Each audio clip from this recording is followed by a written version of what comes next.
The sun had barely risen over the quiet town of Cedar Hollow, yet the old VA clinic parking lot was already filling with tired veterans. Most came for routine checkups, some came for medication refills, a few came just to feel like they still belonged somewhere. And then there was Staff Sergeant Claire Dawson sitting alone in her dusty pickup, hands resting on the steering wheel, watching the door of the clinic like she was preparing for battle. She wasn't the type people noticed.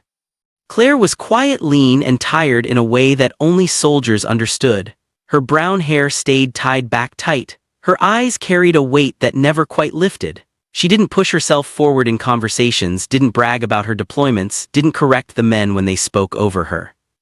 Most soldiers fade after leaving the battlefield. Claire disappeared. Still, she kept coming to the VA clinic every few weeks, not for herself, but for the one soul who had stayed with her when her unit hadn't. A dog. A broken dog, some said. A dying dog, the doctors warned. Ranger, her Belgian Malinois. He lay in the passenger seat beside her now, breathing shallow, his once bright eyes dim but gentle. His fur had thinned, he had lost weight, but even sick and aging, there was something noble in the way he lifted his head whenever Claire whispered his name. He had been trained for detection, had served beside her during her final deployment. They had saved lives together, they had earned scars together, and when her command failed her, when people she trusted stepped back, Ranger didn't move an inch. He was loyal when the rest of the world turned cold. Today she was told a specialist would examine him, someone with more field experience, someone who could read a working dog better than the local vets. She didn't expect a Navy SEAL. When she walked inside with Ranger gently held in her arms, every eye turned. Some with pity, some with confusion. One man muttered under his breath, "That dog should have been retired years ago." Claire didn't respond, she never did, she simply kept walking. Inside an exam room she found a man waiting for her, tall, broad-shouldered, late 40s. His short salt and pepper hair framed a stern face with deep-set eyes. His posture carried the unmistakable stillness of someone trained to move only when needed. He wore civilian clothes, but something in him radiated command. At his side sat a powerful black German shepherd, alert, ears forward, watching Claire with sharp curiosity. The man extended a hand. "Chief Petty Officer Marcus Hale," he said, "retired Navy SEAL, this is Thor." Claire shifted Ranger carefully in her arms but didn't shake his hand. Her guard was up. Something about Hale made her feel like she was back in uniform, evaluated, judged, sized up. "Why is a SEAL assessing my dog?" she asked quietly. Hale didn't take offense. "Because Ranger isn't a pet," he said. "He's a working dog, a good one from the looks of him, and your vet requested someone with operational K-9 experience." Thor, the SEAL's K-9 partner, moved closer and sniffed the edge of Claire's sleeve. Not aggressively, almost gently. Ranger stirred in her arms at the presence of the other dog but didn't growl. That worried her. Ranger growled at everyone. He didn't have the strength today. Hale noticed. "Shepherds don't usually approach dogs they think are dying," he said, kneeling to eye level. "Thor's no fool, he respects him." Claire felt her throat tighten. It was the first kind thing anyone had said about Ranger in months. But kindness didn't last long. Hale stood again, voice low but firm. "Tell me the truth, how long has he been like this?" Claire hesitated. She hated discussing Ranger's decline, hated the look people gave her, that same mixture of pity and judgment. 6 months, she said finally. "He started slowing down, losing weight. The vets say cancer, they say he's suffering." "And what do you say?" Hale asked. Claire looked down at Ranger, his paw rested over her arm, weak but deliberate. His eyes were on her, always on her. "I say he's still fighting," she whispered. "I say he deserves every chance." Hale exhaled slowly. "Staff Sergeant Claire, look at me." She didn't want to, but she did. "There's a point when letting go is an act of mercy," he said. "You've carried him through more than most dogs will ever endure, but if he's in pain, if he's fatting." "Don't," she snapped louder than she meant to, "don't tell me to put him down, not yet, not today." Thor stood up suddenly, sensing the tension. Hale raised a calm hand and the dog settled. "Claire," he said softly, "I'm not your enemy, I'm trying to help both of you." She swallowed hard. You don't know what he saved me from, she said. Hale didn't push. Then tell me. But she couldn't, not yet. The memories were too heavy, the mission that went wrong, the blame she carried alone, the betrayal that hollowed her out. Ranger had stayed beside her when everyone else stepped away, and she couldn't repay that by surrendering him to death before she had to. Hale approached Ranger then, moving with the slow, deliberate motions of someone who had handled working dogs for decades. He brushed his fingers through Ranger's thinning fur, feeling the bones, the weakness, the tremor in his muscles. He's in late-stage decline, Hale said quietly, but there's something unusual. Claire's eyes widened. What do you mean? Hale pressed 2 fingers gently along Ranger's neck and chest, reading his pulse, his breathing, the pattern of weakness. This dog should be immobile, Hale muttered. But he's still trying to sit up, still scanning the room. He's aware, present, most dogs in his state have already detached.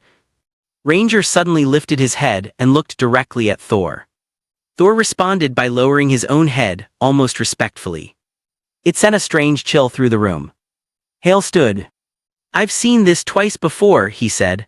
A working dog holding on for something, waiting for something. Claire's breath caught. You think he's holding on for me?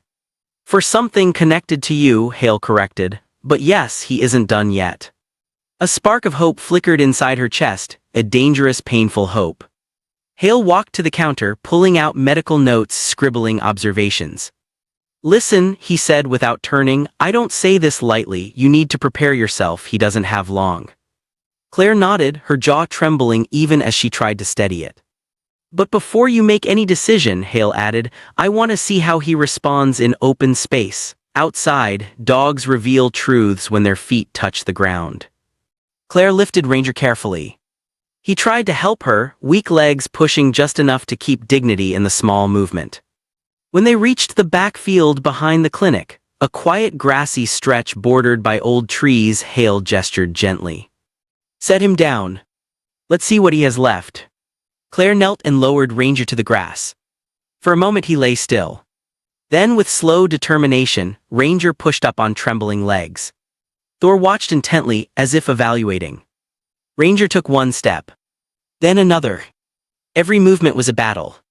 Claire's heart clenched, it's too much. Give him a moment, Hale said softly. Ranger staggered then froze, his ears twitched, his gaze sharpened, more focused than it had been in weeks. Hale frowned, he's scenting something. Probably nothing, Claire whispered, though a strange unease crept into her voice. Ranger lifted his head higher, nostrils flaring. And then, shockingly fast for a dying dog, he barked. 1 sharp warning bark.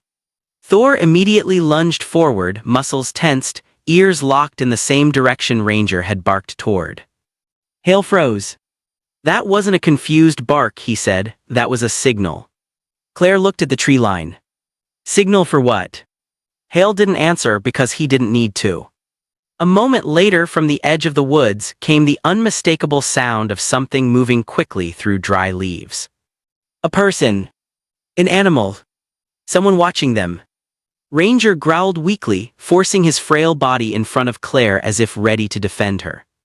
Easy, Claire whispered, tears rising, you don't have to protect me anymore. But Hale's face changed, growing hard, sharp, alert. He lifted a hand toward Thor. Thor, guard. The shepherd stepped forward, silent and deadly. Claire felt an icy chill crawl up her spine. Ranger, dying and fragile, had sensed something before anyone else. Something wrong. Something dangerous. And in that moment Claire realized. Whatever Ranger had held on for. Whatever unfinished fight kept him alive. It had just arrived. Ranger's growl, weak yet determined, cut through the quiet morning air like a flare shot into darkness. His legs shook beneath him, but he refused to back down. Claire dropped to 1 knee beside him, steadying her hand on his back. She could feel the tremor in his bones, the fragile heartbeat thudding against her palm. For a dying dog, he suddenly looked more alive than he had in months. Beside them, Thor stood stiff, ears locked forward, no barking, no growling, just focus. The kind of stillness that came from years of training for moments exactly like this. Hale stepped ahead of both dogs, his eyes narrowing at the tree line. Something out there, he said quietly. Claire scanned the woods, but all she saw were branches, dried leaves, and the lazy sway of morning light. Nothing moved, nothing looked threatening. Could be a deer, she whispered, though her voice lacked conviction. Hale didn't look at her. A deer wouldn't make Thor stand like that. A slow chill climbed Claire's spine.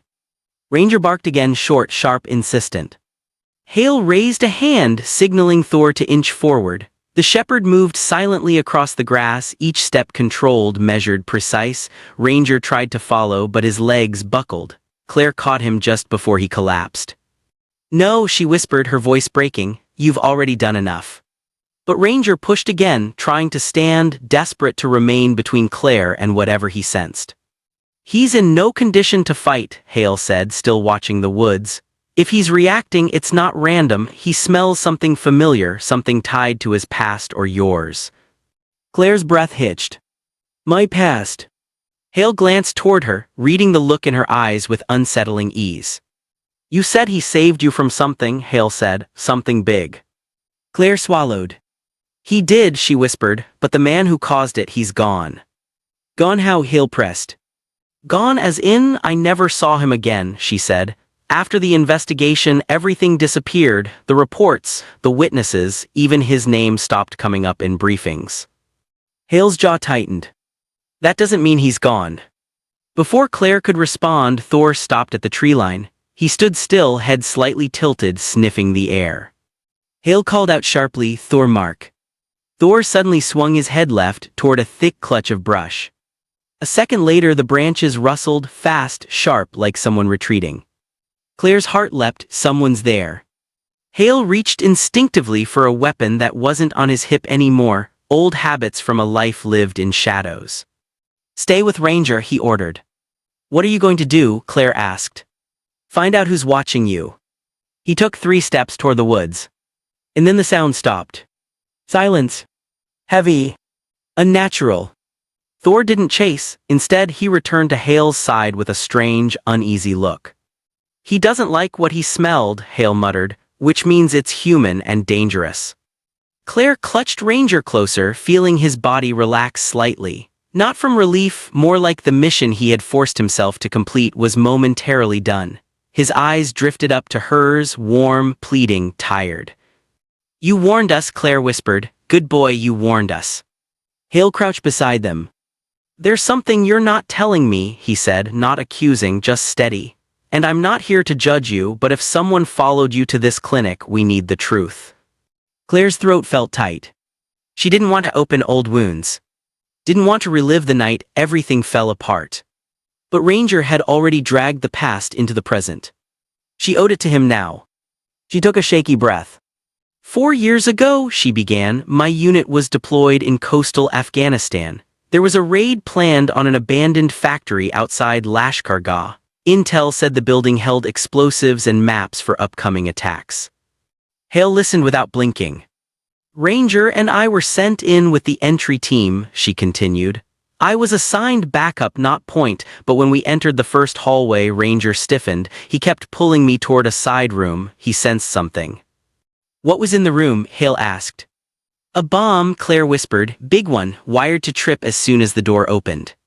Hale swore under his breath. Claire nodded. "Ranger saved the entire team. We disarmed it in time." "So where does the trouble start?" Claire looked away. "With Lieutenant Brenner," she said. "He wanted the credit, claimed I disobeyed orders and that the intel about the bomb was fabricated. He wrote in his report that I endangered the mission by following a dog's instinct instead of protocol." Hale's expression hardened. "He lied," Claire said. "He wanted the commendation, the promotion, and he blamed the delay on me. Suddenly half the unit turned cold. People I trained with trusted, they doubted me." "And Ranger?" Hale asked. "He stood by me when they didn't." Hale shifted closer. "What eventually happened to Brenner?"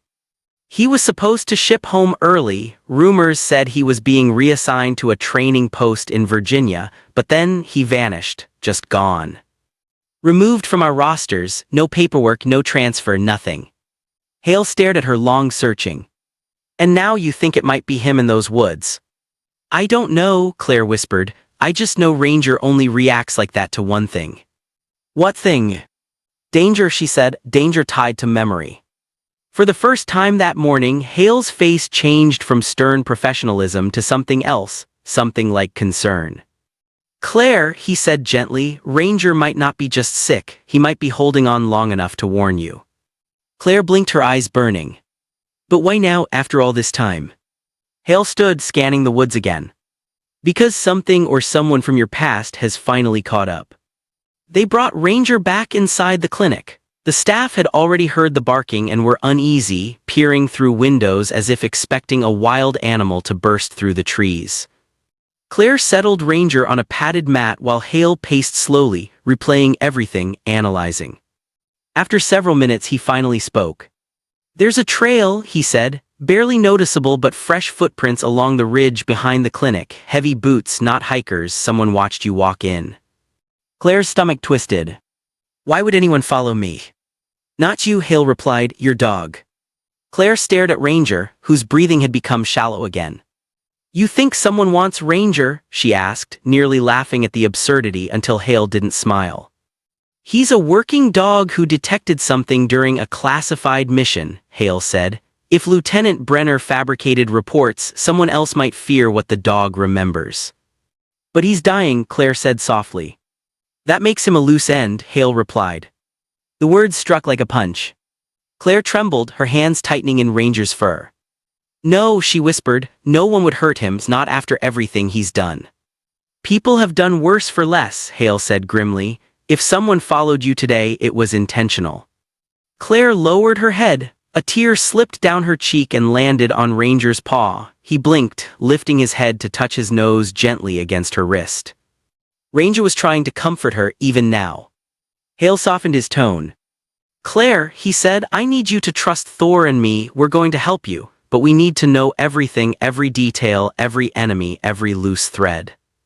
Claire nodded, wiping her face. "I'll tell you whatever you need." "Good," Hale said, "because before anything else, we have to get Ranger somewhere safe." A nurse knocked on the door then, half nervous. "There's a man asking about the dog," she said. "Said he saw you outside and wants to know what condition he's in." Claire's blood ran cold. "What man?" Hale asked, stepping protectively between the door and Claire. "He didn't give a name," the nurse said. "Just said he served with a female handler overseas and he's been looking for her." Hale's voice dropped into full command. "Describe him." The nurse swallowed. "Tall, about your build, dark hair, scar across his left eyebrow. He said he'd wait outside." Claire froze. She knew that description. She wished she didn't. She prayed it wasn't him, but she knew. Lieutenant Brenner had a scar just like that. Ranger suddenly lifted his head from the mat. And with a burst of strength no one thought he still had, he sat up and growled. A deep, furious growl that shook Claire to her core. Hale stepped toward the window slowly, Thor close beside him. He looked outside. And his face went pale. "Claire," he said quietly, "you need to stay calm, but that man isn't visiting." Claire's breath trembled. "Then what is he doing?" Hale turned from the window, eyes sharp, ready. "He's waiting." Ranger growled louder, forcing himself to stand. The dying dog was preparing for his final battle. And Claire realized. He wasn't holding on for hope. He wasn't holding on for her. He was holding on. To protect her from the past that had finally found her. The clinic hallway felt too narrow, too quiet, too still. Claire stood frozen beside Ranger as Hale moved toward the window with the steady calm of a man who had walked into danger more times than he could count. Thor stayed glued to Hale's leg, muscles tight, ears forward, eyes locked on the outside world. Ranger's growl deepened, low, rumbling, almost broken, yet full of warning.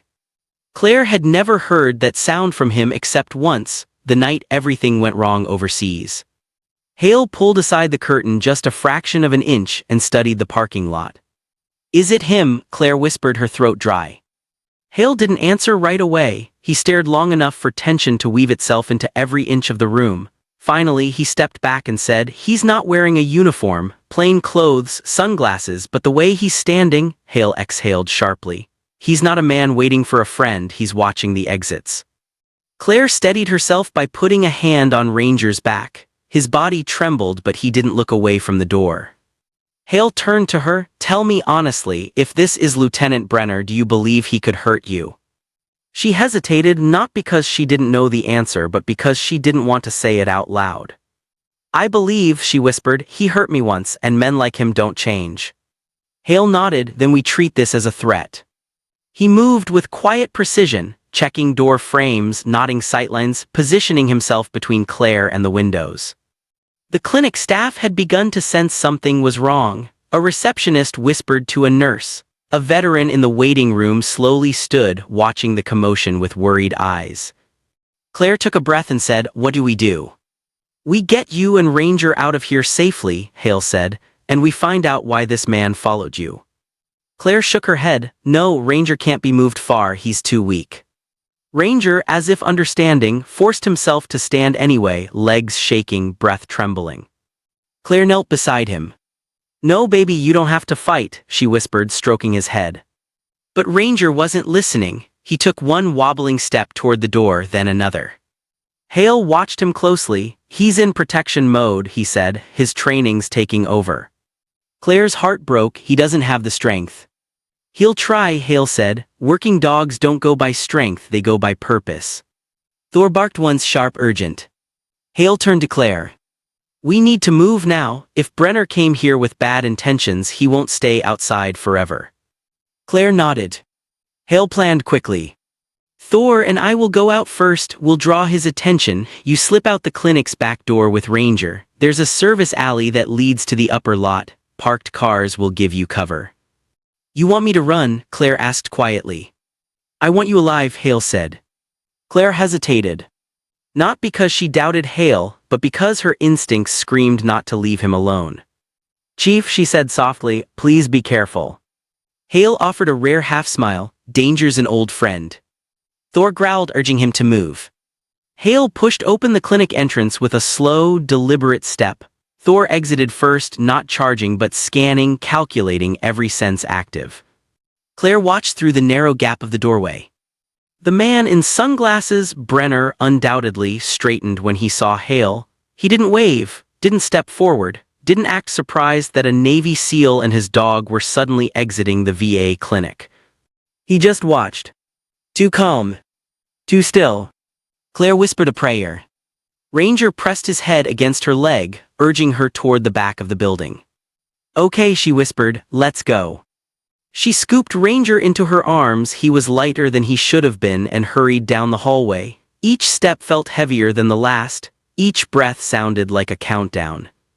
Behind her, voices echoed faintly, Hale's calm but commanding, Brenner's low and clipped. She didn't want to hear any of it. When she reached the service door, she pushed it open with her shoulder. Cold air rushed in. Ranger whimpered softly. "I know," Claire whispered, "just a little more." The alley was narrow and shadowed, with dumpsters lining one side and a chain-link fence on the other. It felt like a place where secrets were kept, not a place of rescue. Claire ran. Her boots scraped against concrete. Ranger's weak breaths pressed against her shoulder. Her heart pounded loud enough she barely heard the footsteps, not hers. Someone else. Fast. Approaching. She spun around. A figure turned the corner of the alley. Not Hale. Not a stranger. Brenner. Even without his sunglasses, she would have known the shape of him, the stiff jawline, the scar slicing through his eyebrow like a permanent sneer. "Claire," he said. Like they were old friends. Like he hadn't tried to destroy her career. She stepped back instinctively. "Don't," she said, voice shaking. Brenner smiled faintly. Still dramatic, Dawson always were. Ranger growled, weak but deadly. Brenner tilted his head. "That dog's still alive," he said mockingly. "Impressive. I figured he would have died months ago. Malinois don't last long once cancer hits." Claire's blood froze. "How do you know he has cancer?" she whispered.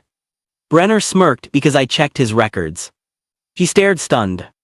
"You accessed military veterinary files." "I had my reasons," Brenner said. "Funny thing is, dogs forget, but they also remember commands, patterns, faces, even years later." "Why are you here?" Claire demanded. "What do you want?" Brenner stepped closer, hands raised as if calming her. "You know what I want," he said. "You and the dog saw something you shouldn't have, something that could ruin careers. I told you to let it go, but you wouldn't. You filed appeals, you kept pushing." I wanted the truth, Claire said. Truth, Brenner laughed. You're talking about truth. You were a nobody handler with a dog past his prime. No one was going to listen. Ranger suddenly barked, a full bark, loud and angry, surprising everyone. Brenner stepped back. Still loyal, he muttered, even on death's doorstep. Claire shifted her grip, pulling Ranger closer. You won't touch him, she said. Claire, Brenner whispered, I'm not here to hurt him. She didn't believe it. Brenner took one more step forward. And Claire's heart stopped. Because Ranger, broken, dying Ranger, suddenly twisted in her arms and threw himself toward the ground, landing hard on his feet. His legs trembled violently, but he stayed up, standing between Claire and Brenner. Protecting her. Even now. Brenner sighed, that dog really won't quit. Then Thor's bark tore through the alley like thunder. Hale appeared behind Brenner, moving fast, voice booming. Brenner, stand down. Brenner didn't flinch, he turned just enough to smirk. Hale, he said, didn't expect a seal to babysit. Hale stepped forward, Thor growled beside him, ready. Walk away, Hale ordered, now. Brenner shook his head, can't do that. Ranger barked again, louder, fiercer, collapsing at the end of it but forcing himself back onto unsteady legs immediately. Claire couldn't breathe. Brenner's eyes flicked to Ranger, then narrowed. You know, he said coldly, evidence disappears when the one who remembers it dies. Claire's scream tore out. No. But Brenner reached inside his jacket. Thor launched. Hale yelled, Thor, take. But Ranger was faster. The dying dog hurled himself forward with the last surge of strength left in his failing body. His body collided with Brenner's leg. The impact wasn't strong, but it was enough. Brenner stumbled. His hand jerked. The object in his jacket, a small metallic cylinder, dropped to the ground and rolled away. Not a weapon. A flash drive.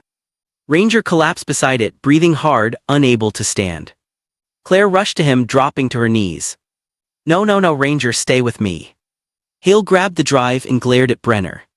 What's on this? Hale demanded. Brenner didn't answer, he lunged. Only for Thor to knock him flat against the pavement with a vicious snarl. Hale cuffed him using zip ties from his pocket. It was over. At least the fight part was. Claire lifted Ranger gently into her arms. His eyes met hers, soft, tired, peaceful. Good boy, she whispered, you saved me again. Ranger blinked slowly, a faint flicker of pride in his gaze. Hale knelt beside them, voice low. Claire, he said softly, his heart rates fatting. No, Claire whispered, crying now, not yet, please, not yet. Ranger's breathing slowed. Thor stepped closer and touched his nose gently to Ranger. A gesture of respect. Of farewell. Hale placed a hand on Claire's shoulder. Claire, his last act, Hale said quietly, voice thick, was saving your life. Claire bowed her head over Ranger. And in the silence of the alley, Ranger took one final breath. And didn't exhale. For a long moment time held still. Claire knelt in the cold alley, her arms wrapped around Ranger's limp body, her cheek pressed to his fur. Her tears dripped onto his muzzle, tracing small dark spots across his graying coat. She could feel nothing but the terrible stillness in him, a silence where his warm, loyal heartbeat used to be. Thor stood near her, quiet and solemn, as if he understood the depth of the moment. Even Hale bowed his head slightly, a gesture of respect, of mourning, of recognition for a warrior who had given everything. A breeze rustled through the chain-link fence. A distant car door slammed, but the world didn't seem to matter. Ranger's last act had been to save her. Just like he always had. Claire whispered, you didn't have to do this, you didn't have to protect me again. But she knew Ranger would have done it 1,000 times if he could. Hale knelt beside her, placing a steady hand on her shoulder, not pulling her away, not rushing her, just grounding her. Claire, he said softly, he died a hero, you need to know that. She nodded, but it hurt too much to speak. Behind them, Brenner lay pinned under Thor's weight, zip-tied and silent. No sarcasm now, no arrogance, the truth had exposed him and he knew it. But for the moment, Hale didn't care about Brenner. He cared about Claire. And the dog who had just given everything. Take your time, Hale murmured, we're not going anywhere. Claire clung to Ranger for several minutes more, her tears soaking into his fur until the shaking in her shoulders finally slowed. She touched his forehead gently, brushing back the soft fur between his ears. "Thank you," she whispered, "for every single thing." Then finally, painfully, she let go. Hale helped her stand. Her legs felt weak, like she'd lost a limb. She steadied herself against the wall, breathing hard. Thor stayed close, nudging her palm until she rested a hand on his head. "Good boy," she whispered to him too. "Thank you for helping him." Hale rose and turned toward Brenner. His voice regained its edge, the voice of a seal addressing a threat. "Tell me what's on that drive," Hale demanded. Brenner glared, refusing to answer. "It's over," Hale said. "Thor recorded everything on my body cam. You assaulted a veteran, followed her across state lines, and attempted to destroy evidence in a classified case." At the word evidence, Brenner's face twitched. Hale lifted the flash drive between two fingers. "This contains records you erased, doesn't it?" he said. "The bomb, the reports Claire filed, the proof you tried to bury." Brenner looked away, jaw clenched. Claire stepped forward, her voice shaking but strong. "You ruined my name," she said. "You destroyed my career. You called me unstable, insubordinate, all because Ranger and I found the truth." Her hands trembled, not from fear, from anger held in for years.